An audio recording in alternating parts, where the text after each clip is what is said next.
kebajikan dan salam sehat untuk kita semua. Selamat sore semuanya dan ingin mengucapkan selamat bergabung di acara diskusi webinar kita hari ini yang bertajuk Marketing Communication 101. Alhamdulillah pada hari ini pada tanggal Rabu 15 Maret 2023 kita semua bisa berkumpul dan semoga kita semua yang hadir dalam acara ini dilindungi dan diberi kesehatan oleh Tuhan Yang Maha Esa. Sebelum kita mulai acara hari ini, izinkan saya untuk memperkenalkan diri saya.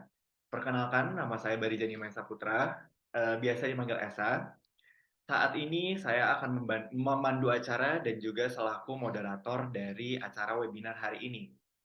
Pertama-tama, saya mau mengucapkan selamat datang kepada seluruh peserta yang sudah hadir pada hari ini dan juga sekaligus kepada kedua narasumber yang telah meluangkan waktunya untuk berbagi ilmu dan pengalaman bersama kita semua yang telah hadir.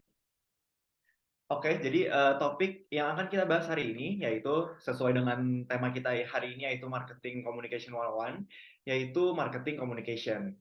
Jadi marketing communication ini adalah sebuah bentuk komunikasi yang bertujuan untuk membangun strategi pemasaran sebuah perusahaan. Di samping itu, kegiatan ini juga ditujukan untuk memperkenalkan, menjalin, maupun menciptakan interaksi antara perusahaan dengan mitra usaha maupun konsumen.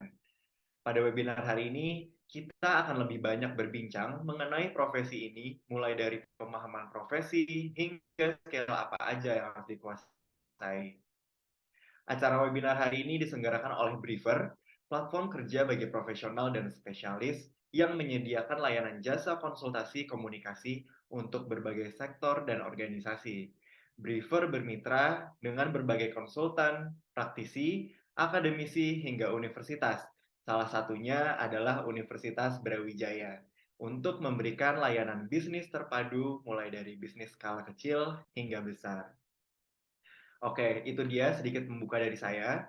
Tentunya hari ini di sini saya tidak akan sendirian karena telah hadir bersama kita semua hari ini ada narasumber yang sangat berpengalaman di bidangnya, yaitu ada Ibu Ifka Rama MSI selaku dosen dari Ilmu Komunikasi FISIP di Universitas Brawijaya dan juga ada Mbak Putri Victor yang merupakan seorang praktisi di dunia marketing communication dan sekarang beliau menjadi Head of Marketing dari PT Sewu Segar Primatama atau yang biasa kita kenal dengan Reju.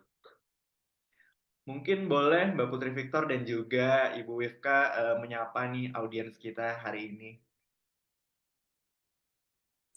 Oke. Halo semuanya, salam kenal ya. Terima kasih Mahesa dan tim Prefer sudah invite me ke dalam acara ini. Hopefully nanti yang kita share, yang what I'm going to share itu bisa Soalnya semuanya nggak ada dibuka ya kepada teman-teman. on Iya. screen. Oke. Sekarang boleh mungkin Ibu Wifka menyapa dulu nih audiens kita pada hari ini.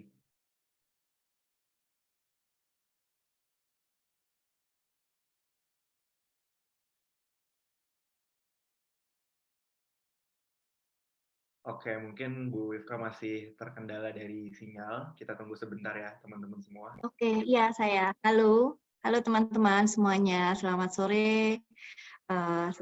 Senang sekali ya. Sore ini kita bisa berkumpul gitu ya, secara daring. Kita mau ngobrolin topik yang mungkin teman-teman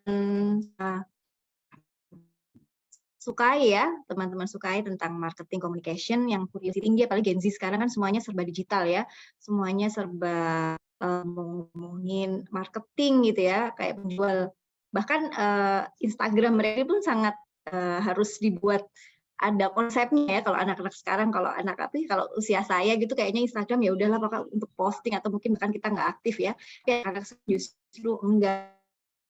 Mungkin kalau dari obrolan sore ini, semoga mereka ke depannya gitu ya akan tahu sebenarnya soft skill ataupun kemampuan yang diperlukan gitu ya untuk kerja gitu ya di luar kerja.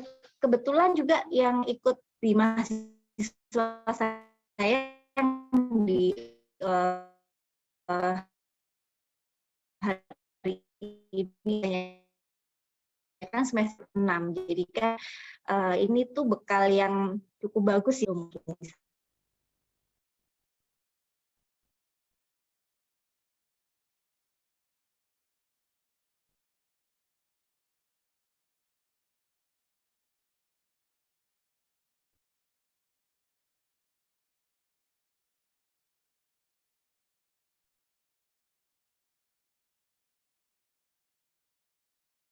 Iya, kita ada sinyalnya kiri. Tunggu sebentar teman-teman ya.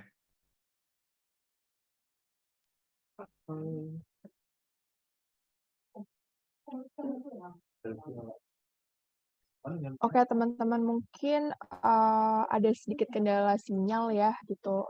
Sebentar, mungkin perlu bisa ditunggu kali ya dari moderator juga narasumber.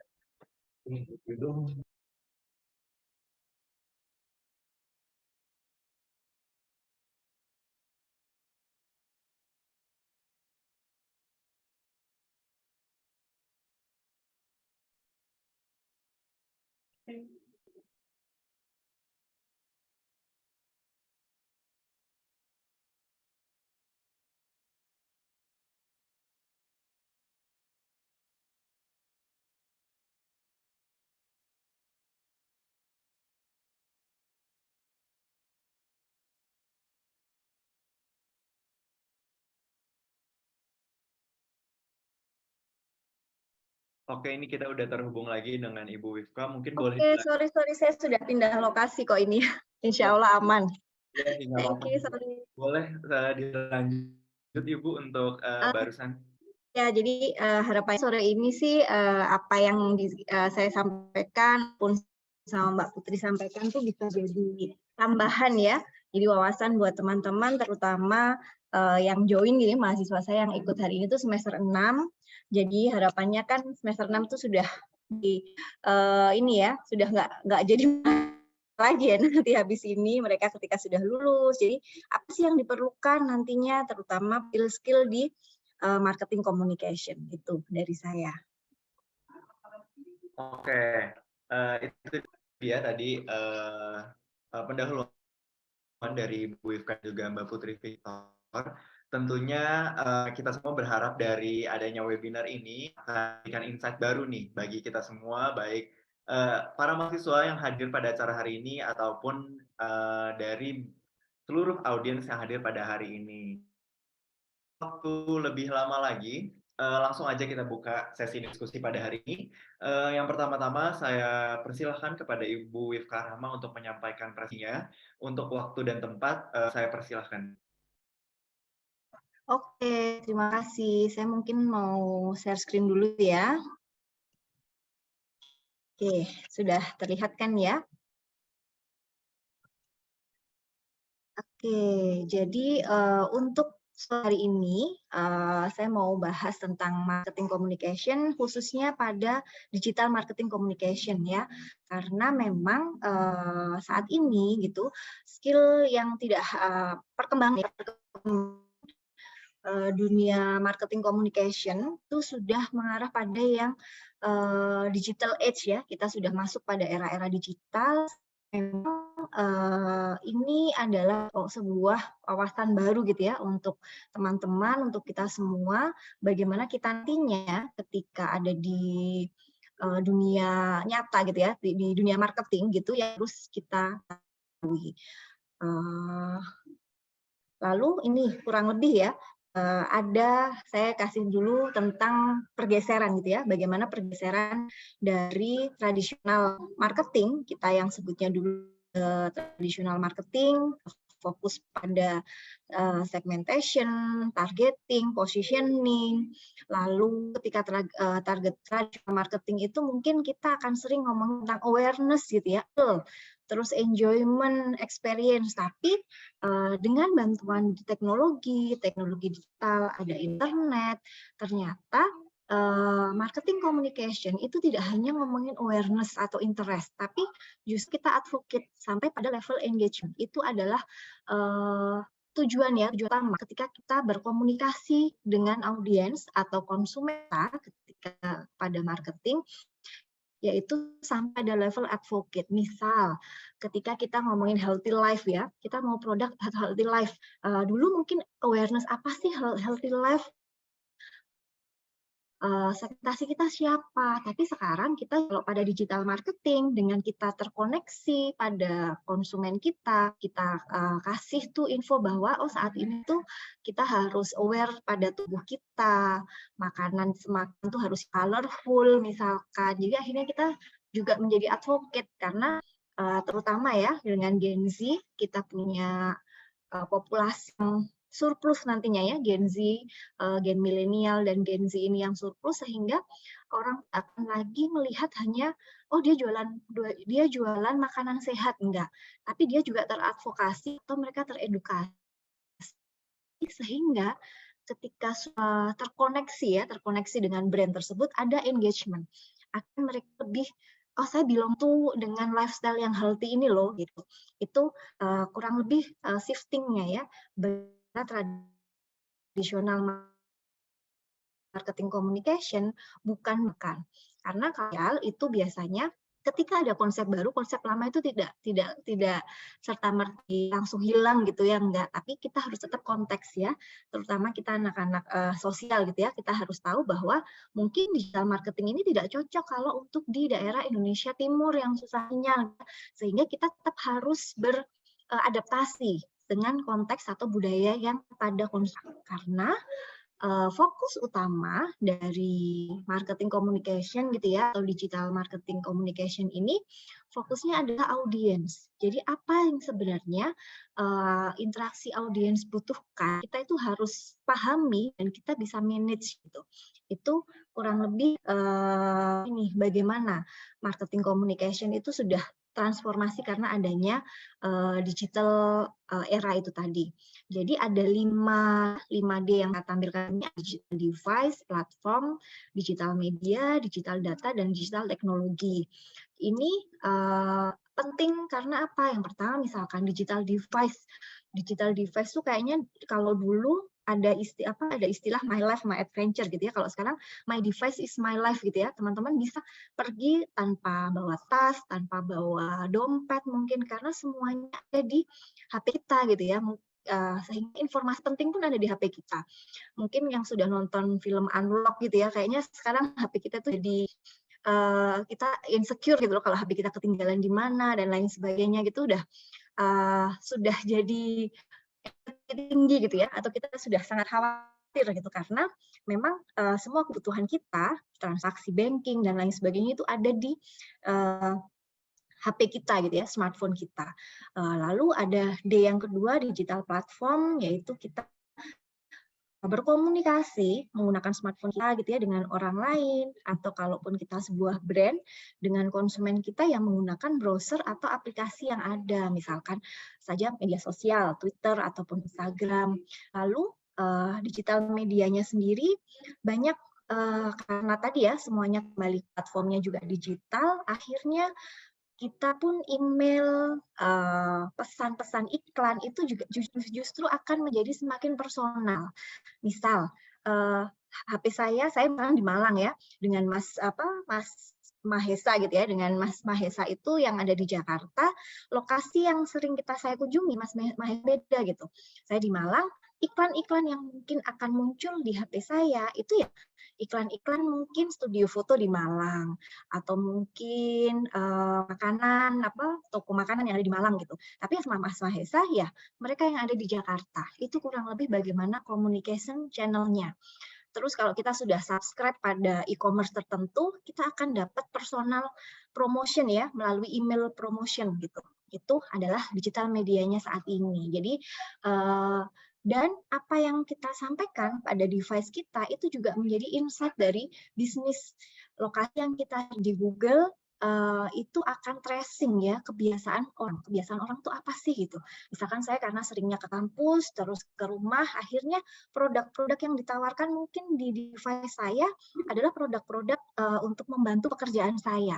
Itu karena digital data itu yang akhirnya sekarang menjadi sangat penting bagi seorang markom ya.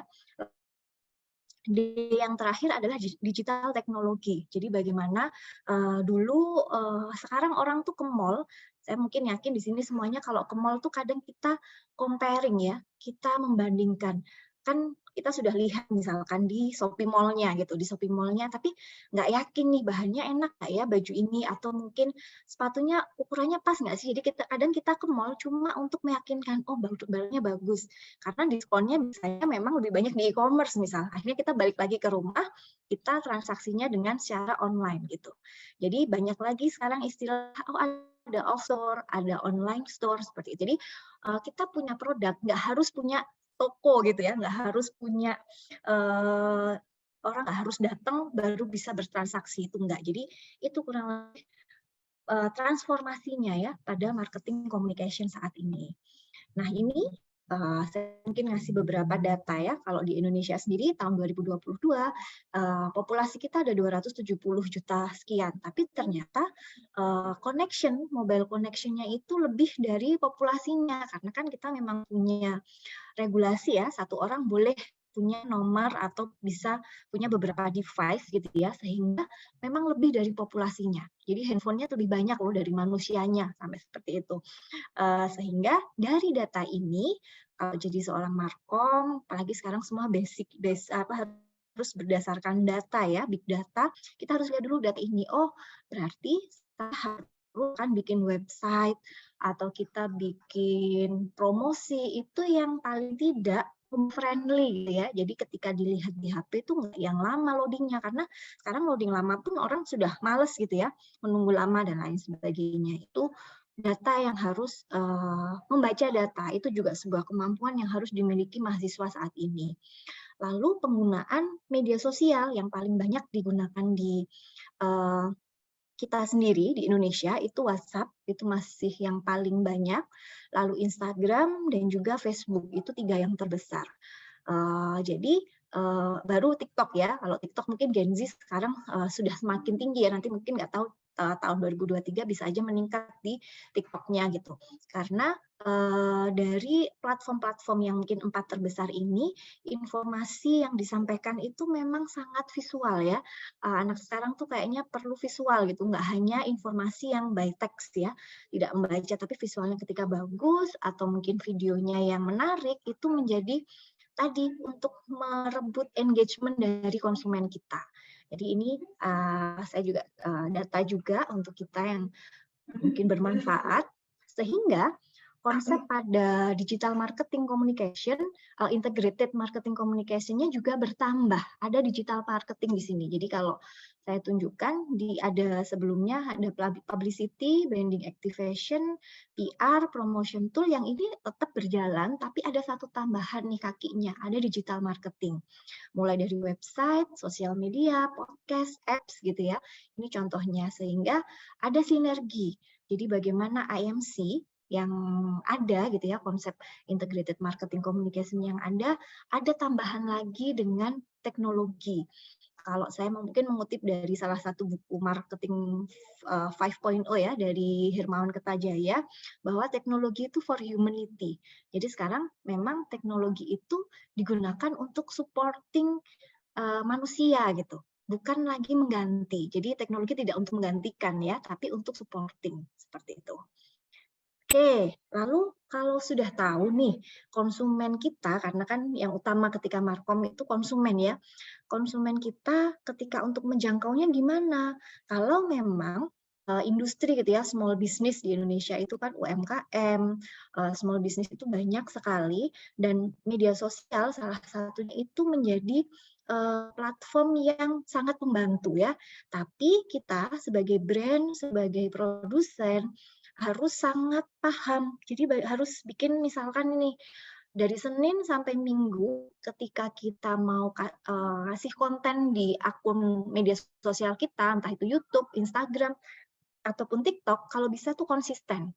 Karena ketika kita sudah, kan kalau teman-teman misalkan mau cari informasi Instagramnya, misalkan saya mau beli makanan nih gitu ya, kita lihat Instagramnya dong. Nah, postingannya kok paling akhir tahun 2022 gitu, biasanya kita wah dia nggak aktif nih, terus linknya juga udah nggak bisa diakses, misalkan kita biasanya akan tinggalkan itu akunnya. Kita cari akun yang aktif nih, karena dari situ terlihat bagaimana konsistensi brandnya mau engage atau berkomunikasi dengan konsumennya. Sehingga membuat program yang mungkin hari Senin nih ngomongin quotes ya, karena kan habis dari Minggu ke Senin tuh kayaknya semua orang stres ya. Jadi akhirnya kasih quote-quote motivasi. Quote-quote motivasi biar oke, Senin itu kalau hari ini kita bertemu Senin, berarti berapa hari lagi kita akan bertemu dengan hari Minggu lagi gitu misalkan. Nah, itu harus konsisten. Dan jam-jam ya, biasanya kalau media sosial itu juga punya prime time-nya. Kalau di televisi, Markom itu biasanya prime time-nya, kalau televisi itu kan sekarang penikmatnya adalah ibu-ibu rumah tangga. Sehingga prime time-nya itu adalah setelah maghrib ya, mulai dari jam 6 sore sampai jam 9 malam. Sehingga di situ akan banyak sekali iklan-iklan produk rumah tangga. Dari minyak goreng, susu balita misalkan, atau kalaupun nonton sinetron, ya di situ banyak sekali placement-placement, bikin kopi lah, wafer, atau apa gitu ya. Nah itu contoh bagaimana konsistensi dan kita harus tahu konsumen kita siapa. Kalau pada media sosial biasanya ada istilah, ada hashtag, kita hashtagnya apa, karena dari situ akan mudah untuk dicari. Jadi kita misalkan, oh healthy life gitu ya, atau healthy juice, atau mungkin clean eating gitu ya, orang yang itu juga kalau dalam digital marketing ada namanya search engine ya, optimization. Jadi keyword-keyword yang mungkin akan dicari orang tuh apa, itu kita jadikan hashtag kita gitu. Jadi ketika kita cari brand kita, fotonya akan muncul nih di search, di hasil pencarian gitu ya, entah itu di Google atau mungkin hasil pencarian di Instagram gitu. Itu atau sosial media mention gitu ya, istilahnya itu contoh bagaimana kita berkomunikasi dengan audiens kita. Lalu tadi ya, ada banyak sekali media untuk kita berkomunikasi, kita menyampaikan markom kita gitu ya. Apa sih kita harus pilih yang mana? Ternyata semuanya bisa kita gunakan. Mulai dari yang share atau mulai dari yang tidak berbayar sampai berbayar. Biasanya perusahaan atau brand itu mereka akan punya yang sifatnya own atau dimiliki ya, biasanya website atau blog itu yang dimiliki pribadi oleh si brand tersebut. Lalu dari konten yang mereka share, konten yang mereka sampaikan kepada konsumen, itu akan menumbuhkan earn media atau media relation. Orang itu biasanya akan voluntary sharing info, jadi word of mouth ya. Jadi mereka akan akhirnya muncullah media relation, influencer relation, itu pada apa yang diperoleh ketika kita punya konten atau mungkin materi marketing ya, yang kita sampaikan secara baik pada konsumen kita. Lalu biasanya yang own, earn, sama share ini disebut juga dengan organic marketing communication ya. Nah, ada yang paid, tapi tetap ya sebuah brand itu perlu yang berbayar, misalkan ada Google Ads, terus kalaupun biar muncul nih di pencarian teratas gitu ya, itu kita pakai Google Ads misalkan, atau Instagram advertising. Jadi biar orang tuh ketika sering cari makanan sehat ya, healthy food, atau mungkin sering cari produk fashion, sehingga di Instagram tuh kan sekarang sering muncul ya, kita tidak follow brand tersebut, tapi ternyata muncul sebagai iklan. Bagaimana kita diarahkan untuk membuka pada website tersebut gitu, karena kalau dalam digital itu ada istilahnya algoritmanya ya. Jadi teman-teman tuh ketika sudah terbiasa buka produk fashion misalkan, itu biasanya besoknya lagi buka internet yang muncul iklan-iklan produk fashion juga. Atau karena saya sedang menjalani hidup sehat nih, jadi kan banyak resep-resep masak makanan sehat atau mungkin brand-brand makanan dan minuman yang sehat juga, itu follow ya, dia follow atau cari informasinya, besoknya juga pasti akan iklan yang muncul pada Instagram kita ataupun laman internet kita gitu ya, ketika buka di laptop ataupun di HP gitu, itu akan muncul iklannya juga, itu juga gitu. Itu bagaimana algoritmanya gitu ya, sistem kerjanya di digital coding-nya gitu. Nah, nih, melalui digital sebenarnya yang harus dibangun apa saat ini? Yang harus dibangun itu adalah emotional connection. Jadi bagaimana kita terhubung ya, tadi di awal ada engagement. Jadi bagaimana kalau engagement sendiri itu kan kayak orang dengan misalkan suami saya engage gitu ya. Nah, sama dengan media sosial ini. Jadi kita membangun hubungan dengan brand seperti kita membangun hubungan dengan teman kita. Jadi kan menyapanya juga nggak yang formal ya, kalau kita ngomongin pakai digital media itu, gambarnya juga menggambarkan emosi kita ya, emosi sedih lah ataupun senang. Jadi kadang kalau kita lihat postingan pun ikut tertawa, ikut sedih gitu ya. Storytelling yang saat ini juga jadi kunci ketika konten-konten di media sosial. Jadi kayak YouTube Ads gitu ya, YouTube Ads itu kan sebenarnya adalah sebuah storytelling ya, meskipun kita seringnya skip ads ya, karena mungkin itu kurang menarik. Nah, kurang menariknya kenapa? Karena mungkin kita belum building emotional connection itu tadi. Itu memang susah gampang ya. Emosi yang seperti apa sih yang ingin dimiliki? Nah, ini. Jadi ada beberapa emotion ya yang membuat konten kita itu akan viral atau mungkin konten kita itu akan menjadi trending. Yang pertama awesome. Jadi konten-konten yang keren, misalkan kita dimanjakan dengan visual, kita dimanjakan dengan bagaimana sih pencapaian seseorang, perjuangan seseorang gitu ya. Atau justru yang lucu nih gitu. Biasanya video-video lucu, meme lucu gitu kan itu orang justru selalu di-share ya, selalu di-share berulang kali gitu. Itu adalah beberapa emotion yang harus kita tanamkan. Jadi memang ketika menjadi seorang marketer nantinya kita harus selalu research saat ini tuh yang disenangin apa. Oh, yang disenangin itu yang lucu. Misalkan yang berapa waktu lalu yang viral itu Bunda Korla misalkan, karena dia tuh lucu, selalu membawa orang tuh ketawa ya, Pak. Berarti, oh konten yang seperti ini, mungkin saya akan ikutin nih si Bunda Korla gitu ya. Dia jadi entah kita endorse, atau mungkin kita bikin konten yang mirip, atau kita biasanya dubbing ya, dubbing dengan suaranya Bunda Korla dan lain sebagainya, tapi kita promosi produk kita gitu. Nah itu contoh karena kita ngikutin ya nggak masalah, bukan berarti kita kok kita latah sih gitu ya kan kita sebagai marketer ya, bukan berarti latah itu tidak baik, tapi justru kita ingin tadi engage pada konsumen kita.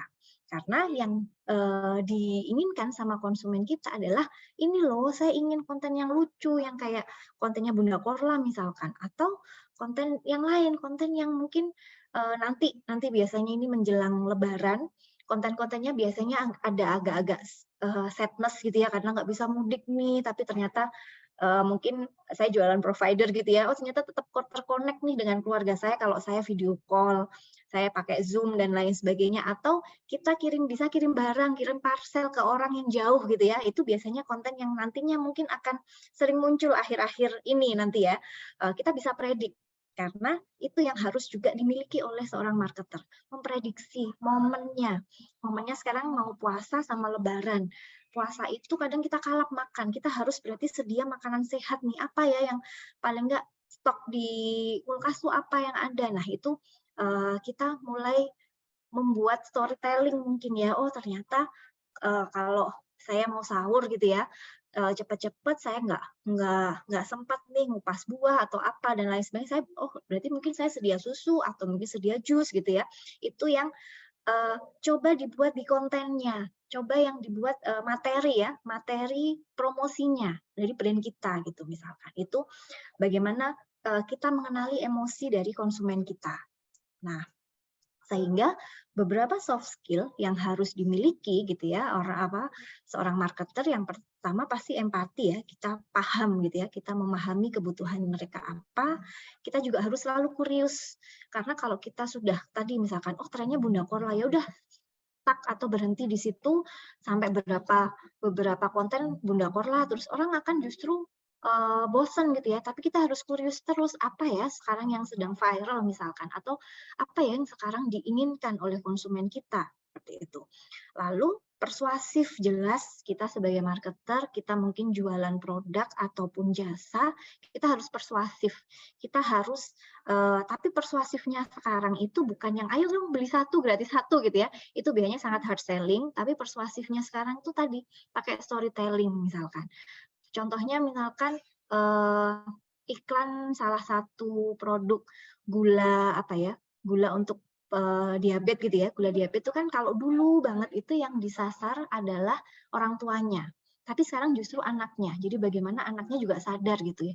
Oh iya ya, saya kan diabetes itu adalah genetis. Jadi saya sendiri punya potensi diabetes nih. Jadi saya akan beliin orang tua saya nyeduh teh bareng, kita minum bersama, kita jaga kesehatan kita. Misalkan contohnya dengan adegan, dengan storytelling gitu, itu adalah salah satu bentuk pesan yang persuasif. Komunikasi jelas ya, karena kita mau menyampaikan pesan kepada audiens atau konsumen kita sebagai fokus utama di marketing communication, sampai pada adaptability. Kita beradaptasi, tidak berarti adaptasi ini harus latah selalu gitu ya, tapi kita harus kita harus sangat paham konsumen kita seperti apa. Makanya kalau di Instagram itu sering ada games yang this or that gitu ya. Kalian suka kalau hujan-hujan tuh ngapain sih? Terus di situ, oh bikin mie goreng misalkan, atau tiduran. Nah, dari polling sederhana itu, kita biasanya akan paham konsumen kita tuh seperti apa. Jadi tuh polling bukan sekedar polling ya, tapi kita justru collecting data untuk memahami konsumen kita. Sehingga kita bikin program marketing, itu bisa tepat sasarannya. Oke. Mungkin itu dari saya. Terima kasih. Saya kembalikan ke Mas Mahesa ya. Oke, terima kasih banyak Ibu Wifka atas presentasinya yang sangat menarik dan juga tentunya insightful buat kita semua hari ini. Nambah pengetahuan baru juga, tidak hanya bagi semua penonton Dahmi, tapi terutama bagi saya sendiri juga, di mana kita tadi udah dengar ya penjelasan dari Ibu Wifka itu sendiri, di mana beliau menjelaskan tentang ternyata digital marketing ini saat ini tidak hanya fokus pada awareness, tapi juga sehingga sampai pada level advokat dan juga nantinya engage dengan sebuah brand gitu. Dan juga beliau mengatakan bahwa digital marketing ini fokusnya pada audiens, di mana transformasi komunikasi yang terjadi saat ini itu bisa kita lihat dari barusan 5D, yaitu ada digital advice, ada digital device, terus kemudian ada digital platforms, ada digital media, digital data, dan digital teknologi. Dan juga masih banyak sekali yang barusan beliau jelaskan. Nah, barusan kita udah dengar dari sisi akademis, yaitu yang dari tadi Ibu Wifka jelaskan. Mungkin sekarang kita bisa lanjut ke Mbak Putri Victor, yang di mana beliau sudah memiliki banyak pengalaman di bidang praktisi marketing communication itu sendiri. Mungkin kalau dari Mbak Putri Victor, gimana tanggapannya dan juga apakah ada sedikit perbedaan antara apa yang sudah dijelaskan atau sama nih? Mungkin mau Mbak Putri tambahkan dari penjelasan dari Bu Ifka tadi dari sisi industri. Boleh, silahkan Mbak Putri Victor. Thank you, Mas Mahesa. Menarik banget apa yang di-explain sama Ibu Wifka ya. I feel like I was in a lecture gitu, kayak dalam kuliah lagi nih, diingetin lagi nih the basic. Kemudian juga apa sih sebenarnya esensi dari marketing communications itu sendiri, even though memang tadi lebih fokus ke digital ya, which memang sekarang secara industri, secara praktis memang banyak banget nih kita beririsan dengan yang namanya digital, whether it's on promotion, whether it's on communications, ataupun kita bahas dengan tentang kayak creating content gitu ya, bagaimana kita sebagai marketer result yang kita bikin itu atau kita buat itu semenarik mungkin agar orang bisa attracted, kemudian nanti at the end resultnya itu adalah action, seperti misalnya kalau saya di retail, they purchase our products, kan gitu ya. Nah, sebenarnya tidak berbeda jauh karena basically what Bu Wifka udah mention itu the essence of what marketing communications is. Mungkin secara tambahan aja ya, sebagai tambahan aja, memang marketing communications, kebetulan saya sekarang di retail, B2C, tapi kita juga ada B2B. And previously saya sekitar 4 tahunan, I work memang lebih banyak di B2B. I was in a heavy equipment industry, jadi I sold gondolas, ya kita marketingnya marketing gondola, alat berat dan segala macam. And then right now saya lebih jualan yang small things ya, juices gitu, something we can relate. Dan memang kita mungkin juga adalah sebagai customer. Dan betul juga kata Bu Wifka bahwa one point yang sangat menarik tadi itu yang saya tangkap, adalah bagaimana kita bisa engage to our customers atau our audiences even more gitu ya, lebih relate ke mereka dengan apa yang kita lakukan gitu. But sometimes gitu ya, tantangannya adalah kalau misalnya nih, kalau saya maybe 6 years ago pada saat saya urusin B2B gitu ya,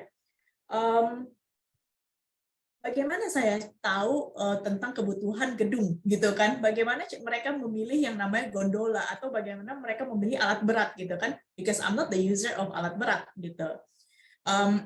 Jadi sometimes kita sebagai marketer harus benar-benar research juga sih. Memang harus benar-benar know what is our products, kemudian benar-benar take it into our soul gitu ya, benar-benar, dan harus collab. Kita mesti kolaborasi internally di dalam perusahaan. Sama siapa? Biasanya yang akan kita banyak kolaborasi itu adalah pihak dari sisi marketing ya. Banyak kolaborasi dengan pihak sales, frontliners kita. Kenapa? Karena we get insight from them. Kita dapat insights tuh tentang di lapangan seperti apa, customer sukanya apa. So I think yes, engagement itu penting sekali, karena apa yang membuat bisnis thriving atau membuat bisnis sukses itu adalah bagaimana kita sebagai brand itu membuat customer satu mau menjadi customer kita, and then they want to be loyal with us. Gitu. Itu sih sebagai tanggapan aja ya, Mas Mahesa. Oke, kemudian nih Mbak Putri, aku juga mau nanya, kalau misalnya dari dunia marketing communication itu sendiri, gimana sih lingkup kerja marketing communication sendiri ini di dalam industri gitu? Mungkin boleh dijelaskan. Oke, gini, karena sebenarnya kalau untuk marketing communication sendiri, it's very dynamic ya, very changes-nya itu sangat cepat gitu. Tergantung platform tadi ya, kalau kita lihat digital itu tergantung platformnya lagi hype apa nih, lagi in apa, atau bahkan tergantung persepsi dari masing-masing company atau brand. Seperti apa sih lingkup kerja yang dibutuhkan gitu ya. Nah, pada dasarnya biasanya kalau dari beberapa pengalaman saya practice in a marketing communications or marketing atau PR, biasanya lingkup kerja kita itu marketing mix. Kalau teman-teman di sini anak-anak semester 6 pasti udah tahu ya marketing mix itu apa sih gitu ya. Itu ada tuh ya teorinya ya. Nah, di dalamnya itu tadi seperti yang Bu Vika sempat mention di slide-nya, ada di slide berapa tadi, itu ada di dalamnya itu adalah activations, misalnya offline gitu ya. Kita bicara tentang event management, sponsorships, kemudian strategic partnerships. Kemudian kita ada yang namanya sustainability ya sekarang ya, lagi gencar-gencarnya. It's also part of marketing communications. Itu biasanya under siapa? Under PR. Berarti itu kita ngomongin ada media relations di dalamnya ya. Ada yang namanya sustainability, CSR. Tergantung brandnya nih, sustainability-nya arahnya kemana gitu ya. Kemudian ada lagi kita bahas tentang biasanya untuk corporate communications, berarti brand guardian. Tujuannya lebih untuk branding nih, jadi untuk securing brandnya agar tetap tidak menyalahi guidelines dan segala macam. Kemudian ada lagi di sebelahnya gitu ya, di structure sebelahnya itu ada yang namanya konten gitu ya. Tim konten ngapain? Biasanya yang kalau kita lihat anak-anak, kalau teman-teman yang baru semester 6, ini udah pada ini belum ya? Intern belum ya? Magang? Udah ya? Beberapa sudah. Udah ya, beberapa sudah ya. Berarti biasanya kalau semester 6 kalau udah magang biasanya dikasih sama brandnya itu jadi social media specialist gitu ya. Itu kan yang pegang Instagram, TikTok, creating content, karena anak-anak muda lebih kreatif mainnya. Nah, di situ ada social media specialist, kemudian ada lagi yang namanya graphic designer, itu juga part of marketing. Gitu tuh. Kemudian ada lagi sebelahnya itu kita bahas tentang customers relationship management, CRM gitu ya. Nah, kalau CRM itu kita ngomongin tentang yang namanya bagaimana sih kita acquire customer. Kita tarik customer mau menjadi customer kita. Kita tarik audiens agar menjadi customer kita. Kemudian tujuannya apa lagi? Agar mereka mau loyal, customer retention. Nah, itu juga part of marketing communications. Gitu. And then ada satu sebelahnya lagi gitu ya, itu adalah digital marketing. Nah, digital marketing ini yang akan lebih luas. Bahasnya apa? Bahasnya itu adalah let's say search engine marketing, kemudian social media marketing gitu ya, SEO gitu ya. Kemudian ada apa lagi yang banyak deh ya. banyak banget digital marketing, growth marketing, bagaimana mereka meningkatkan performance di digital asetnya mereka gitu. Nah, biasanya ada satu lagi. Satu lagi itu apa? Adalah tim promosi. Kalau di landscape industri, tim promosi itu biasanya mereka yang crafting all the ideas. Kira-kira kita mau promo apa nih? Biar customer kita mau belanja gitu. Misal kalau kita sering belanja di Tokopedia, saya nyebut brand nggak apa-apa ya, Tokopedia atau Shopee gitu ya, payday, discount, lagi THR atau misalnya lagi gajian gitu ya. Nah, itu biasanya ada tim promosi yang memformulasikan bagaimana agar customer makin mau belanja. Nah, more or less seperti itu landscape-nya. Gitu, Mahesa. Oke, thank you Mbak Victor. Tadi udah cukup jelas gimana lingkup kerja marketing communication ini sendiri. Tentunya itu cukup luas juga cakupannya. Tapi balik lagi dari yang aku tangkap tadi, mungkin lingkup kerja ini mengikuti bagaimana dinamika marketing communication di sebuah industri, melihat juga channel apa yang sedang tren gitu ya, sedang banyak digunakan oleh orang-orang saat ini gitu. Sebelum aku lanjut ke pertanyaan selanjutnya, aku mau ngingetin ke teman-teman semua untuk apabila punya pertanyaan boleh langsung raise hand ataupun juga boleh drop pertanyaannya di kolom komentar gitu ya. Oke, tadi kita udah bahas tentang lingkup kerja dari marketing communication ini sendiri. Aku mau nanya ke Ibu Wifka, kalau misalnya tadi lingkup kerjanya itu bisa dikatakan cukup luas ya di bidang marketing communication itu sendiri. Nah, untuk bagi mahasiswa nih Bu yang saat ini sedang hadir sama kita hari ini, mungkin ingin bertanya gitu, jenjang karir di dunia marketing communication itu seperti apa dan kira-kira gimana sih jenjang karirnya itu di dunia marketing communication ini sendiri? Mungkin boleh Bu Ifka dijelaskan. Oke, terima kasih untuk Mas Mahesa sama Mbak Putri tadi ya, udah dijelasin gimana sih sekarang kalau di brand gitu ya, di perusahaan saat ini. Nah, kalau untuk saat ini, ketika kita ngomongin lingkup kerja gitu ya, di dunia marketing yang pasti tadi ya di awal pasti untuk Gen Z, karena kenapa kok tadi saya juga jelasinnya tentang digital marketing gitu ya, mereka pasti kebanyakan memang kita ada program namanya MBKM ya dari kementerian, jadi mahasiswa magang merdeka gitu ya, jadi mereka biasanya beberapa bulan gitu di instansi, kalaupun mereka yang ada di dunia marketing gitu, mereka memang ditempatkan di sosial media spesialis gitu, atau ada di content creator, lalu mereka untuk SEO optimization seperti itu ya. Jadi memang di awal pasti lingkup kerjanya mereka ada di situ. Karena apa? Karena di situ justru core-nya biar kamu tahu dulu marketing itu seperti apa. Konsumen tuh demand-nya kayak apa sih gitu ya. Demand-nya kayak apa, trennya seperti apa. Karena basic dari situ ketika kita sudah paham keyword-keyword marketing, istilah-istilah gitu ya. Mereka tahu media sosial apa yang sedang tren atau mungkin konten seperti apa yang sedang tren. Mereka justru akan bisa bikin nantinya gitu mereka tahu kebijakan. Saya bukan sampai kebijakan ya, tapi saya nantinya bisa strateginya seperti apa. Strategi komunikasinya gimana gitu. Strategi jadi itu biasanya. Nanti kalau mereka sudah sukses nih ya di sosial media spesialis atau strategis tadi, mereka mungkin bisa naik ke supervisor nih ya. Kalau istilah-istilahnya kan itu supervisor marketing sampai pada mungkin di manajer gitu ya, manajernya sendiri gitu ya yang untuk ngomongin tadi. Dan memang kalau dari mahasiswa ketika mereka baru lulus atau mereka yang kemarin intern magang itu ada pada sosial media spesialis, dari situ mereka akan lebih memahami ketika nantinya mereka berhadapan dengan rules ya atau law-nya dalam marketing itu seperti apa sih? Karena mereka terjun dulu nih istilah-istilah. Oh yang ini nggak boleh kok tiba-tiba postingan saya di ban ya kok nggak boleh ya misalkan atau kontennya ternyata ini terlalu apa sih biasanya ini kalau di mereka yang magang di jurnalisme tapi mereka juga harus pegang konten online-nya ya. Kadang kan pokoknya kamu dikasih tanggung jawab untuk uploading konten gitu. Ternyata uploading kontennya tuh yang nggak boleh rules-nya gitu ya. Sensitif konten misalkan kalau di Instagram. Nah, dari situ mereka akan justru paham tentang rules-nya seperti apa. Jadi kalau menurut saya memang jenjang karir di awal seolah-olah mahasiswa ini harus paham dulu tentang bagaimana sih marketing, bagaimana sih konsumen, seperti itu, Mas. Oke, tadi udah sempat Bu Ika juga bilang tentang tren gitu ya.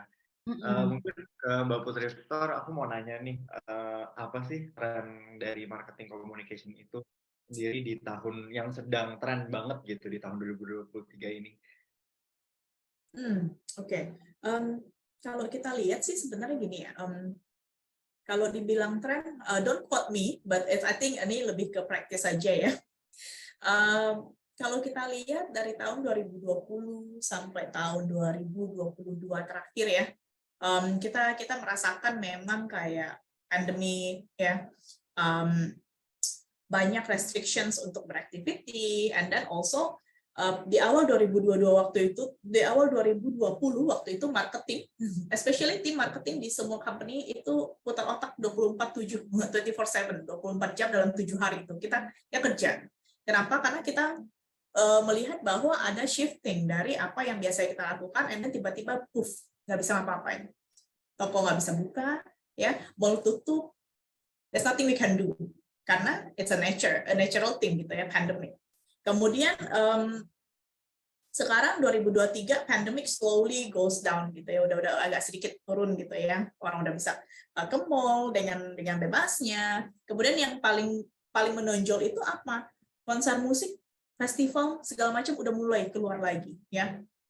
That's the trend di 2023 yang kemungkinan memang makin banyak activity di luar yang activity online yang akan semakin gencar dilakukan. Kenapa? Karena 2 tahun belakangan orang-orang marketing atau orang-orang event itu nggak ngelakuin apa-apa nih, gitu.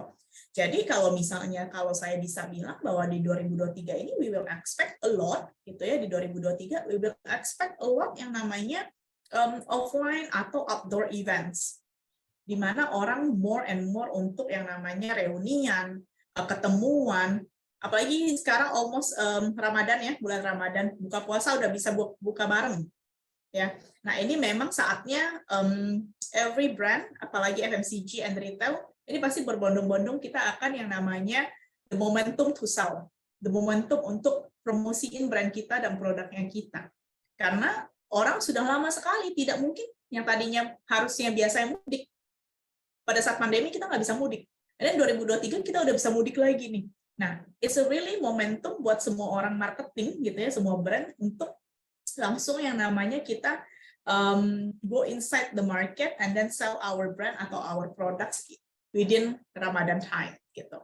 Dan pastinya salah satu platform ya digital akan play a lot role gitu ya, especially kalau kita tergantung target market ya dan target audience ya.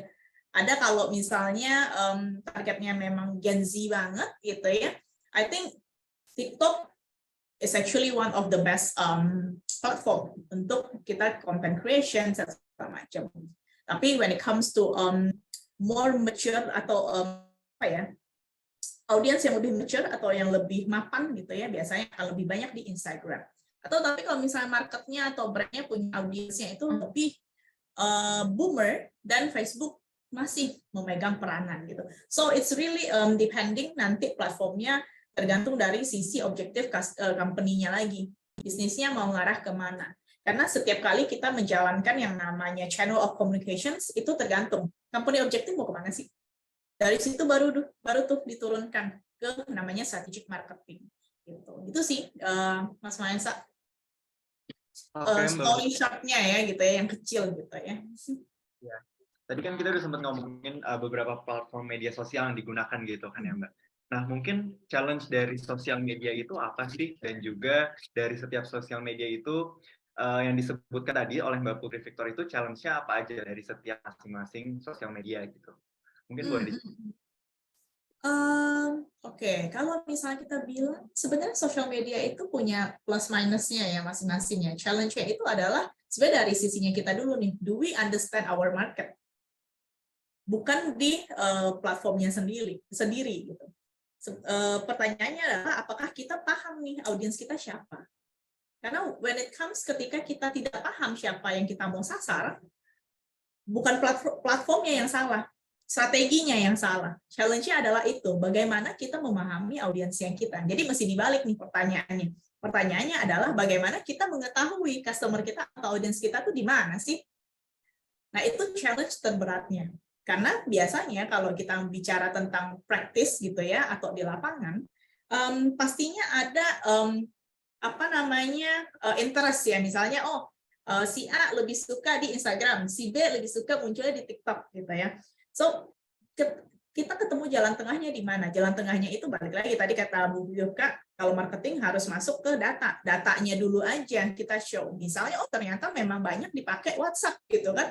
Dan let's use WhatsApp gitu kan. Atau ternyata paling banyak tuh kalau di umur 20 sampai 30 yang ternyata marketnya kita misalnya, ternyata paling banyak pakainya Instagram. Oh, ya udah kita based on data kita pakai Instagram. Jadi challenge-nya itu balik dulu. Basicnya adalah kita paham dulu kita di mana. Kita mau nyasar di mana. And then sebenarnya kalau masing-masing platform itu kan hanya cara penggunaannya aja ya, cara ngepostingnya aja ya, cara kreativitasnya aja gitu. Kita membuat kontennya seperti apa. Itu aja.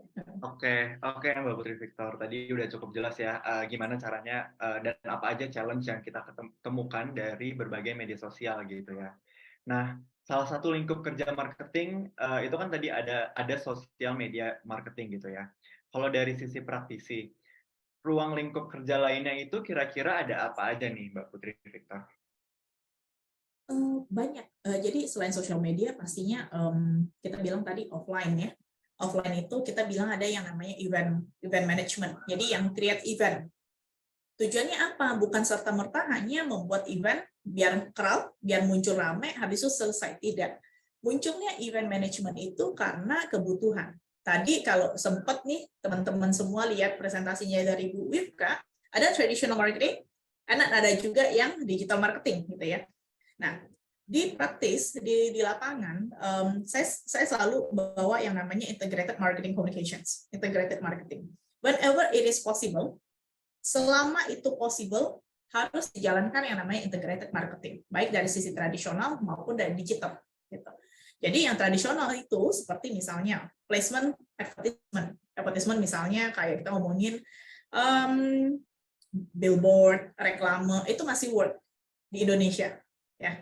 Kemudian kita bahas yang namanya event, yang tadi saya bilang ya, event. Kemudian ada lagi strategic partnerships atau promosi gitu kan, mencari partner yang kita bisa kerjasama bareng gitu kan, biar namanya atau brandnya berdua makin kenceng gitu kedengerannya, awareness-nya. And then di-combine dengan yang namanya digital marketing. Kayak tadi kalau ditanyain ada apa lagi sih selain social media marketing, banyak gitu ya. Ada ya tadi itu event segala macam. Nah, event aja biasanya satu perusahaan mungkin butuh 2-3 orang. Kenapa? Tergantung tuh objektifnya gitu kan. Ternyata mungkin dia customer-nya banyak yang standby-nya di offline, jarang yang mungkin bisnisnya di handphone gitu kan. So, offline itu bakalan banyak event tuh, akan aktif sekali gitu. Tambah digital, misalnya digital ya pegang social media, ada graphic designer, itu juga part of marketing communications, jangan salah gitu ya. Kemudian ada juga yang video creator, ada lagi yang saya bilang tentang customers management. Bagaimana kita manage customer-nya kita. Customer service juga sometimes masuk jadi bagian dari marketing. Jadi it's a whole ya, banyak ya ruang lingkupnya. Jadi really apa ya? Menarik banget sih sebenarnya kalau untuk marketing communications ini menarik banget, apalagi kalau kita bahas praktisnya seperti apa di lapangan, karena marketing communications itu bukan spesialis, kita generalis, kita harus paham semua gitu agar ini jadi fun dan challenging at the same time. Oke, ternyata seru banget buat jadi bekerja di bidang marketing komunikasi itu sendiri. Tentunya di sini aku juga mau nanya, tadi Mbak Putri Victor sempat nyebutin kata-kata challenge. Nah, di sini aku pengen nanya, tantangan apa selama Mbak Putri Victor ini bekerja sebagai seorang marketing communications, dan juga gimana cara menghadapi tantangan tersebut? Ya, nggak ada kok, tenang. Challenge-nya biasanya sih lebih ke arah, mungkin gini ya, karena namanya juga kita bekerja ya, kita kan namanya stepping up the career ladder ya. tangga karir gitu ya. Kita maunya pada saat kita masuk kerja kita as a officer gitu kan, kita jadi officer biasa atau staff gitu. Dan berjalannya waktu kita mau jadi apa, mau jadi apa gitu ya. Nah, challenge-nya itu adalah bagaimana kita ketika kita berpindah industri, apa yang kita dapatkan dari industri yang lama itu masih bisa kita adopsi ke industri yang sekarang, atau kita bisa enhance lagi di industri yang sekarang. Contohnya, misalnya dulu saya start off-nya itu saya di financial industry. Saya dulu di PR di financial industry gitu ya. Kemudian saya pindah ke B2B, heavy equipment, sebagai corporate communications. Itu kan beda jauh ya. Dan berarti saya juga harus tahu bagaimana caranya men-switch otak saya, knowledge saya yang tadinya cuma jadi PR gitu ya. Dan saya harus belajar jadi corporate communications tapi beda industri. Kemudian, nah itu beda lagi tuh. Kemudian pindah lagi, berapa tahun lagi pindah ke industri yang berbeda. The challenge adalah bagaimana kita make sure bahwa diri kita, capacity kita itu masih mampu untuk mengetahui nih atau absorb knowledge yang ada di industri yang kita datangi atau yang kita practice gitu. Karena kalau misalnya kita tidak tahu nih ternyata tadinya saya di heavy equipment tapi kalau saya nggak tahu ternyata dari sisi produknya kayak gimana, kemudian audiens atau marketnya saya seperti apa cara kerjanya, akan susah untuk saya jualan ya, tanda kutip ya, untuk saya promosiin produk atau brandnya gitu. Jadi I think challenge-nya itu lebih ke arah sana. Bagaimana dari sisinya kita sebagai marketer gitu ya, bisa mengequip diri kita dengan enough knowledge. Gitu. Oke, thank you Mbak Putri tadi udah sempat share juga gimana challenge-nya di dunia marketing communication itu sendiri. Mungkin kalau dari sisi perkomunikasian dan juga apa yang dipersiapkan untuk menghadapi challenge ini, mungkin Bu Ifka bisa bantu sharing juga apa aja yang perlu dipersiapkan untuk menghadapi challenge-challenge ini selama perkuliahan gitu. Oke, terima kasih. Tadi sebenarnya saya yang senang banget ketika Mbak Putri bilang marketing itu bukan spesialis ya, tapi generalis ya, karena kita harus tahu semuanya gitu. Karena sebelum saya masuk ke dunia akademis, saya memang sempat jadi praktisi juga ya, di bidang marketing juga memang harus tahu semua tren, semua data, semua apa sih yang audiens kita itu siapa, konsumen kita gitu. Nah, apa yang mungkin saya gitu ya persiapkan ke mahasiswa saya, yang jelas mungkin selalu ini sih, yang pertama catch up juga dengan tren yang saat ini seperti apa yang dibutuhkan pasar. Karena kalau dari akademisi, kita itu selalu memperbarui kurikulum kita setiap 4 tahun sekali pasti. Tahun ini akan ada perubahan ya di 2023. Nah, caranya gimana? Kita itu biasanya selalu ada yang namanya diskusi dulu dengan stakeholder kita, biasanya adalah ya alumni dan juga atasan alumni kita. Jadi misalkan dia kerja di marketing gitu ya, bidang marketing, nanti kita undang juga dia dengan bosnya, terus sharing gitu ya, apa sih sebenarnya yang diperlukan, soft skill ataupun hard skill-nya mahasiswa saat ini apa, agar mereka ready untuk ke industri gitu misalkan. Nah itu jadi di awal pasti secara kurikulum gitu ya kita selalu perbarui lagi. Makanya memang nama mata kuliah tetap sama ya, tapi materi kita selalu harus perbarui. Kita nggak bisa lagi pakai materi yang udah 5 tahun lalu atau 10 tahun lalu ya, contoh-contohnya. Terus biasanya kita juga ini persiapkannya dengan kasih banyak praktikum ya. Jadi mereka itu justru kalau sekarang ya mahasiswa itu kadang saya suruh bikin tidak lagi tugasnya itu pada paperwork. Meskipun sementara saat ini paperwork tetap ada gitu ya. Jadi karena mahasiswa S1 itu kan lulus masih harus membuat skripsi ya. Jadi kalau mereka tidak pernah kita kasih tugas yang menulis essay dan lain sebagainya akan kesusahan ketika mereka harus membuat skripsi gitu ya. Menulis itu kan bahasanya beda dengan tulisan yang populer.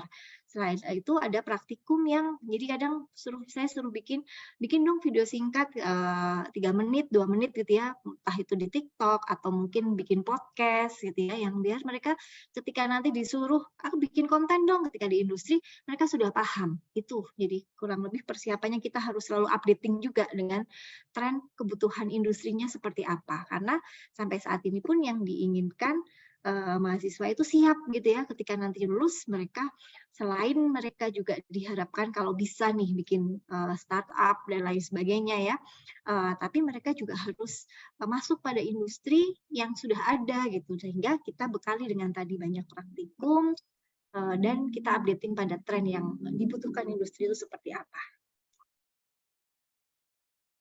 Oke, Bu Ifka tadi udah sempat jelasin tentang hard skill dan soft skill yang harus dimiliki gitu ya oleh setiap mahasiswa yang ingin menjadi marketing communication. Nah, mungkin apa nih Bu kira-kira yang perlu terus diasah oleh teman-teman mahasiswa di sini yang hadir untuk menjadi seorang marketing communication gitu?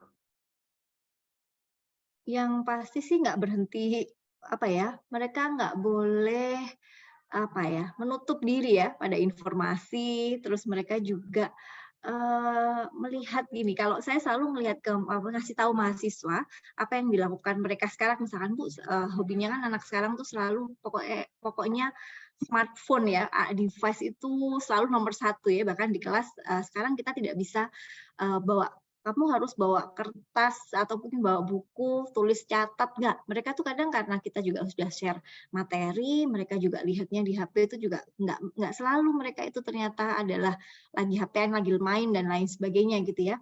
Nah, tapi kadang itu tadi, selain mereka paham ya dengan akademis, mereka juga sebenarnya kita selalu ingin begali pada attitude ya. Ada attitude mahasiswa ini, terus kalau mau jadi marketer, selain soft skill sama hard skill-nya, mereka harus tadi selalu mau belajar sih, gitu. Selalu mau belajar, karena kalau mau jadi marketer tadi, karena kamu tidak menjadi spesialis yang pada satu hal gitu ya, satu bidang yang itu mungkin monoton atau apa, tapi marketing itu kan setiap saat misalkan ngomongin konten gitu ya, seminggu itu udah pasti akan berubah apa yang viral, apa yang sedang dibicarakan. Nah, berarti kan dari situ mereka juga harus selalu pegang data ya, juga harus jadi analis gitu ya. Bahkan mungkin semacam jadi cenayang ya. Next tuh kalau saya mau bikin konten tuh yang seperti apa sih yang sekiranya disukai sama konsumen saya gitu. Itu mungkin lah.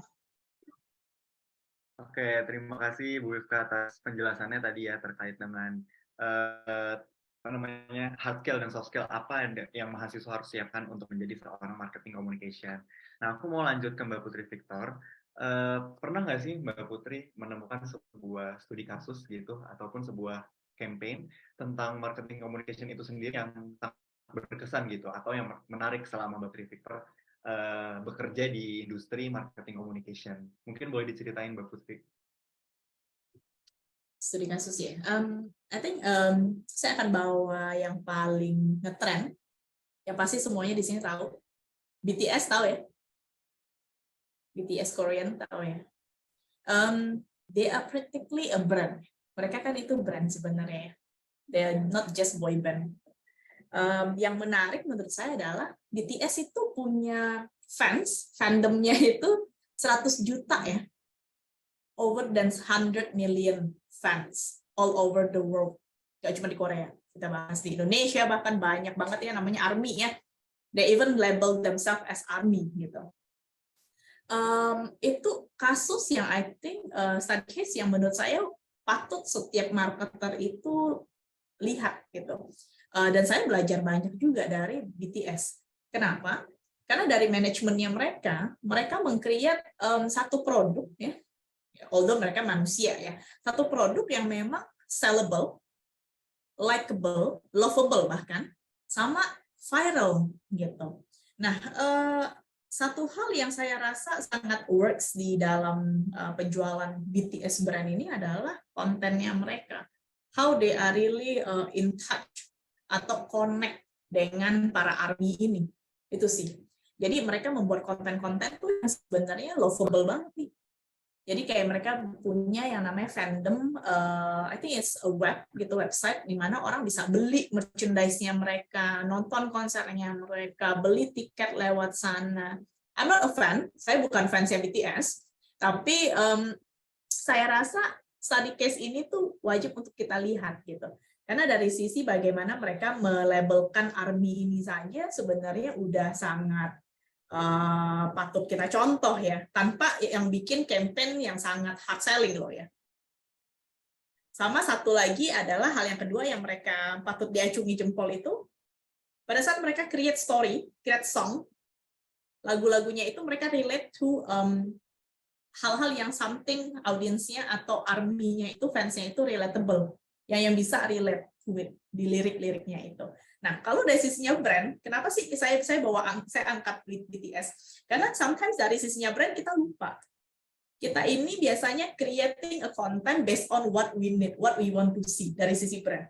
Kita lupa bahwa dari sisi customer atau audiens itu pengen apa sih? Tadi kalau dari Bu Yufka sempat mention tentang pain points ya, tentang apa sih yang mau dilihat oleh customer. Nah, pain points ini yang sebenarnya harusnya kita deliver. Nah, itu yang di-deliver oleh si BTS gitu kan. What people would like to hear dalam lagunya gitu, dalam liriknya gitu ya.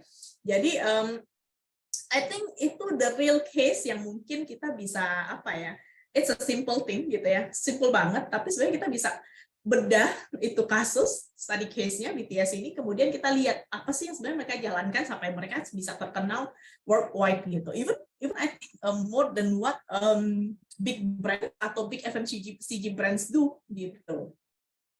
Itu sih Mahesa just sharing. Oke, thank you Mbak Putri.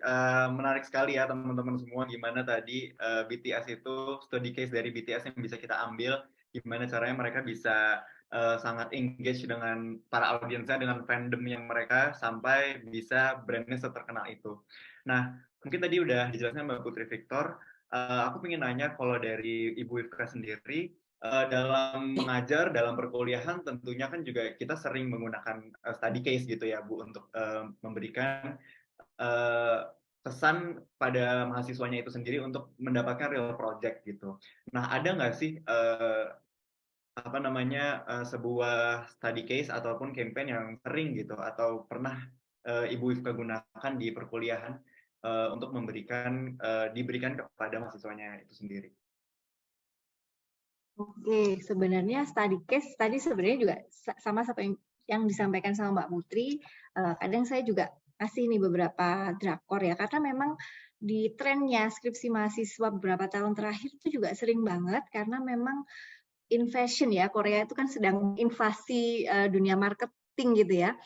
Semua brand itu pakai artis Korea, entah itu yang mungkin saya mungkin nggak tahu gitu ya, sampai yang ini siapa sih, sampai mungkin yang seterkenal BTS gitu ya. Di Indonesia itu hampir semua brand lokal pun pakai artis Korea. Nah, itu yang banyak juga akhirnya dibahas di skripsinya mahasiswa, sehingga studi case itu yang juga kita bawa di dalam kelas. Jadi kita kasih nih ternyata tadi yang disebutkan BTS itu dari level makanan ringan atau minuman ringan ya. Kalau di kita itu ada, saya sebut brand contohnya misalkan Catem ya, mulai dari itu sampai pada mobil itu ada, atau mungkin sampai pada luxury brand ya, seperti Louis Vuitton dan lain sebagainya, mereka juga pakai BTS gitu ya. Jadi BTS itu ada di semuanya kayak gitu.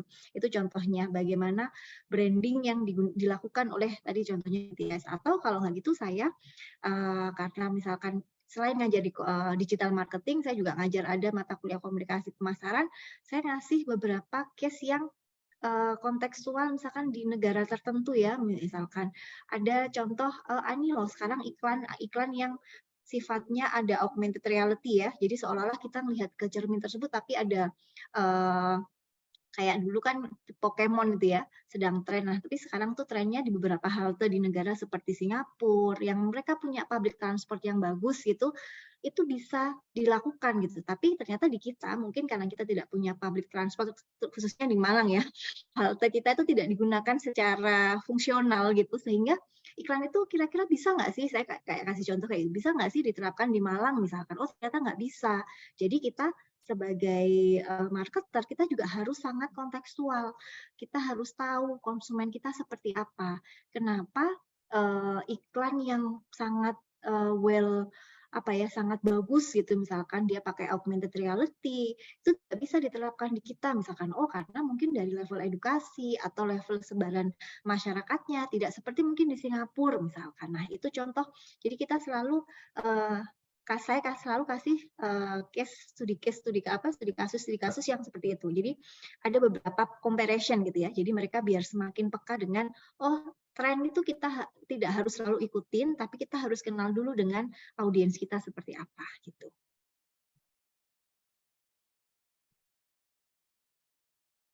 Oke, terima kasih Bu Ifka tadi penjelasannya, juga gimana tadi studi kasus yang sangat menarik ya, gimana sebuah negara bisa kita compare juga. Terus tadi juga pakai studi case dari BTS juga untuk para mahasiswa gitu. Kemudian strategi marketing itu pasti penting banget untuk dibuat supaya program berhasil seperti study case yang disebut tadi. Nah, mungkin strategi marketing communication itu yang bagus itu kira-kira seperti apa sih? Mungkin boleh dijelaskan. Ke siapa ini, Mas? Saya atau ke Mbak Putri? Kepada Ibu Ifka ya, silakan. Dulu. Oke. Kalau strategi marketing ya, karena marketing itu adalah untuk tahu apa yang konsumen atau audiens butuhkan, yang jelas strategi marketing yang baik tadi bisa connect secara emosional tadi ya. Sekarang tuh harus, sekarang kan trennya anak-anak tuh kalau lihat konten atau mungkin lihat iklan, lihat placement ada di billboard dan lain sebagainya, tuh pasti kita akan bilang kadang, aduh relate banget deh sama saya gitu. Berarti kan itu ada connection, ada engagement antara brand dengan si audiensnya. Berarti intinya adalah bagaimana kita mempersuasi, kita berkomunikasi melalui platform atau melalui bentuk-bentuk media promosional gitu ya, promotional tools yang kita sampaikan, itu bisa connect pada apa yang dibutuhkan sama audiens. Itu adalah strategi yang berhasil kalau menurut saya. Jadi kalau dalam komunikasi itu kan ada sumber, ada pesan, ada audiens, sama channelnya apa. Ketika sumber bilang A, setidaknya audiens bilang A aksen gitu ya, itu berarti strateginya berhasil. Jadi semakin pesan itu diterima dengan baik, itu berarti strateginya berhasil gitu. Oke, terima kasih Bu Ifka. Mungkin aku sekarang mau nanya ke Mbak Putri juga pertanyaan yang sama gitu ya. Strategi marketing komunikasi itu yang bagus, itu kalau misalnya kita mulai dari mana ya Mbak Putri? Oke. Tergantung dari company objektif. Balik lagi ya, tergantung dari objektif company mau kemana. Tapi pada dasarnya biasanya mulai dari mana itu mungkin bisa generally kita mulai dari awareness. Ya. Tapi akhirnya yang sebenarnya lebih penting, tujuan akhirnya itu kalau kita bahas tentang marketing dan komunikasi, apalagi di industri ya, yang akan dilihat itu adalah resultnya. Resultnya itu apakah ROI, return on investment. Ya, kita bahas dari budget sekian yang kita pasang iklan, apa yang kita keluarkan bikin event, apa sih yang kita dapatkan sebagai marketer. Mungkin pada saat kita bikin acara offline, kita maunya customer acquisition, atau kita dapat member baru, misalnya ada 1.000 member baru. Nah, pada saat 1.000 member baru masuk, dan strategi yang dijalankan atau event yang dijalankan sukses. Gitu ya. Atau misalnya tadi kita bahas tentang digital marketing. Ads-nya misalnya ada berapa yang dikeluarkan budgetnya. Cost ratio-nya berapa. Berarti meaning it's more to ROI-nya. Kalau di perkuliahan dulu saya sempat belajar yang namanya SMART ya, SMART objective ya. I think it's still applicable, harusnya masih ada ya sekarang ya. Pembuatan strategi based on SMART objective itu biasanya masih workable. Biasanya yang kita lakukan itu strateginya harus realistis nggak strateginya. Kemudian apakah ini strategi yang kita lakukan ini akan memberikan hasil atau dampak positif terhadap growth dari company.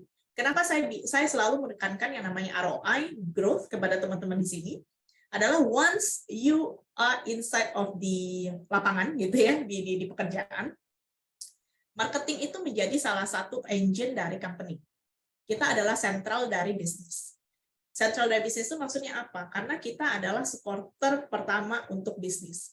Karena tidak ada namanya promosi tanpa marketing, tidak ada namanya komunikasi tanpa marketing, ya, tidak ada namanya penjualan yang aktif tanpa marketing. Makanya saya bilang apapun yang dikerjakan oleh marketing nantinya itu akan sangat diperhatikan secara return on investment dari sisi company gitu. Gitu sih Mas Mahesa. Oke, thank you Mbak Putri udah menjelaskan. Tentunya tadi kita udah bahas tentang study case, kita udah bahas tentang strategi marketing dan juga lainnya gitu ya. Mungkin boleh Mbak Putri Victor menjelaskan kayak gimana sih jenjang karir di dunia marketing communications, terutama nih buat kita para mahasiswa di sini supaya kita ada bayangan gitu ke depannya jenjang karir di dunia marketing communication itu seperti apa gitu. Boleh Mbak Putri jelaskan? Saya share mungkin jenjang karir saya aja kali ya, jadi lebih real gitu ya. Jadi ada gambaran boleh ya? Boleh, silakan Mbak Putri. Oke. Saya mulai itu di tahun 2012. 2012 I started working. Tadi yang saya bilang saya jadi PR officer selama, saya intern dulu. Saya intern di PR agency. Kerjanya ngapain? Media monitoring, clipping dulu ya pas masih zamannya koran gitu ya. And then saya masuk di 2012-2013 itu sebagai PR officer di industrial financial, di industri financial, di bursa waktu itu 2 tahun. 2 tahun sebagai PR officer, belajar tentang apa sih financial industry, apa sih yang dikerjakan oleh PR, media relations, media visit gitu ya. Setelah 2 tahun, saya pindah. Nah ini yang realnya ya, saya pindah ke Jepson & Jason. Itu adalah multinational company. Kita waktu itu bergerak di bidang heavy industry, lebih ke B2B. Saya masuk sebagai corporate communications executive. Jadi bicara tentang brand guardian, bagaimana guarding brand, karena kita presence-nya adalah di multinasional, tidak hanya di Indonesia, jadi kita mau make sure bahwa brand kita di luar sana pun seperti Singapura, Malaysia, Thailand, itu sama semua nih presence-nya, gitu ya. Kemudian saya 2 tahun sebagai eksekutif, dipromot sebagai manajer waktu itu, sampai ke 2 tahun berikutnya, gitu. And then I move ke yang namanya industri retail tapi luxury retail. Nah, di situ saya di hire sebagai manager marketing communications gitu ya. Karena semakin banyak yang kita sudah pelajari dan semakin luas apa yang kita pernah lakukan, meaning company berikutnya akan lebih appreciate what we're doing gitu ya. Nah, saya sebagai manager marketing communications, kerjaannya ngapain? Lebih luas lagi. Yang tadinya hanya ngurusin yang namanya corporate communications, sekarang ngurusin yang namanya marketing and communications, yang tadi saya mention tentang marketing mix, PR, marketing, promosi, kemudian ada advertising. Nah, itu semua masuk di dalam situ.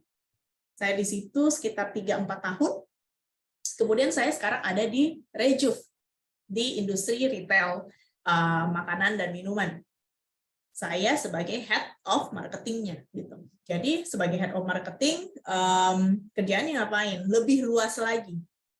Responsibility-nya lebih nambah lagi. Termasuk diantaranya adalah yang tadi, yang sebelumnya saya sudah kerjakan, sudah pernah lakukan, ditambahkan dengan responsibility untuk make sure bahwa growth dari bisnis itu tercapai. Atau misalnya kita bilang penjualannya tercapai. Atau misalnya kita ada kaitannya dengan sales, nah seperti itu. Jadi as time goes by, mungkin teman-teman di sini juga perlu tahu juga bahwa tidak masalah kita mulai startnya dari mana, karena saya juga basically mulai dari intern ya, media monitoring, dulu masih yang kayak clipping, bulet-buletin di koran gitu ya. Tidak masalah kita mulai dari mana, tapi yang penting itu adalah grit-nya kita, perseverance-nya kita untuk semakin maju, balik lagi, semakin belajar tentang marketing komunikasi ini seperti apa. Dan kita mau yang namanya, ambitious enough untuk reach further position. Sebenarnya sih lebih ke arah situ sih. Jenjang karir, kalau jenjang karir marketing communications itu open, really wide banget. Bisa aja ternyata ke depannya nih, mungkin salah satu di dalam sini, ada yang saya itu sangat into content creation gitu misalnya ya. Saya nggak terlalu suka strategi. Saya lebih suka yang langsung di lapangan langsung bikin konten. Misalnya video, dia bikin konten-konten untuk social media dan segala macam. Nah, itu juga di beberapa company sebenarnya ada yang memang departemen khusus konten. Jadi isinya ya anak-anak konten semuanya. Dan karirnya itu ya memang ada. Misalnya jadi junior content creator, senior content creator, manager content, head content juga ada. Dan jangan lupa juga untuk marketing communications, karena kita generalis, di lapangan itu banyak banget lowongan buat kita semua. Termasuk diantaranya, selain marketing communications ya, itu ada corporate affairs. Ada namanya government relations, itu juga masuk. Jadi ketika kita masuk ke dalam dunia kerja, jangan pernah menutup kemungkinan, karena kita tidak pernah tahu nih. Kita tuh tidak pernah tahu sebenarnya itu kita skill setnya di mana sih, atau kita passionnya di mana. Nah, as time goes by, you will find out sebenarnya nanti, oh ternyata saya lebih jago di sini loh. Gitu. Itu Mas Mahes. Oke, thank you Mbak Putri udah sharing gimana jenjang karir Mbak Putri sendiri, mulai dari tadi ya intern sebagai PR sampai sekarang bisa jadi Head of Marketing dari Rejuv ya. Nah, setelah mendengarkan dari Mbak Putri, tadi kita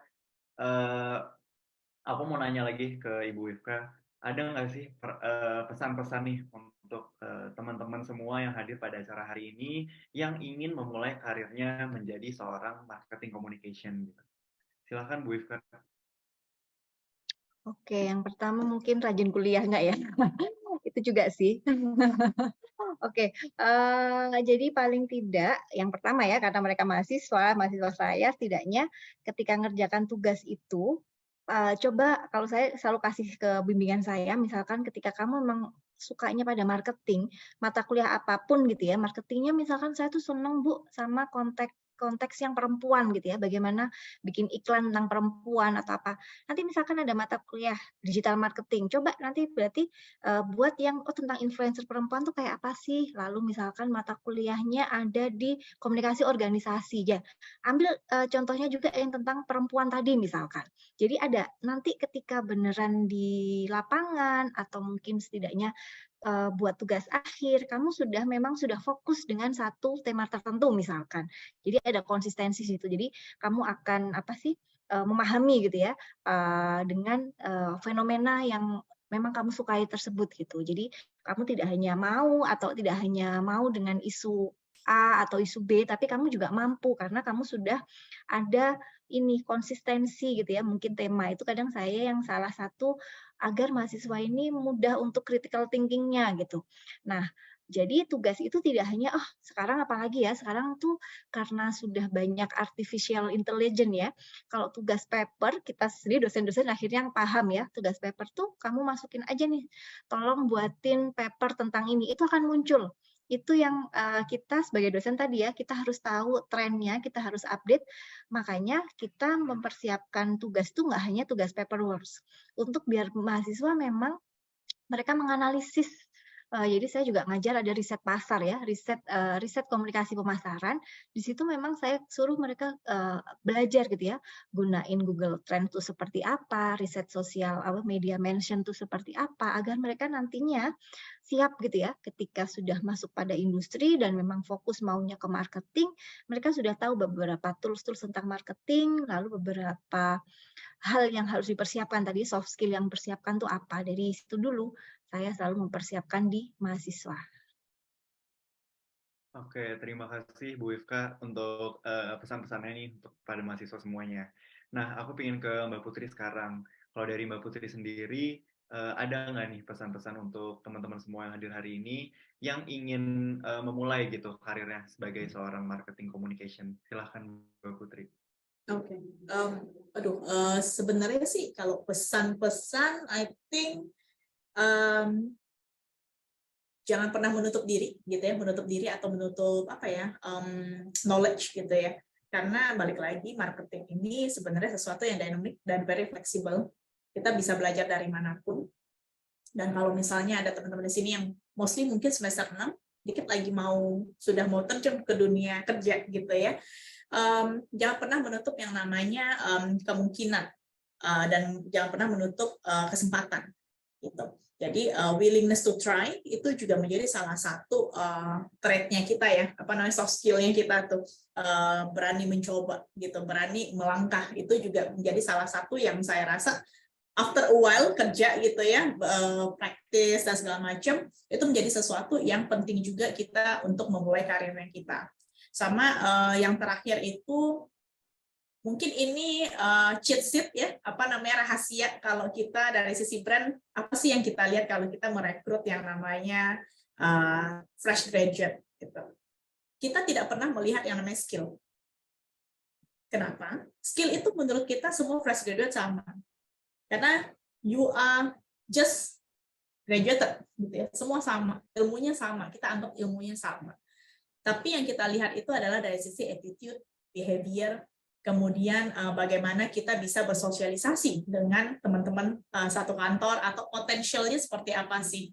Nah, makanya kenapa setiap company atau brand itu mostly itu pasti ada yang namanya tes ya, psikotes, kemudian melihat interview itu salah satu cara kita mengetahui potential candidate kita ini apakah benar-benar attitude-nya bagus atau tidak.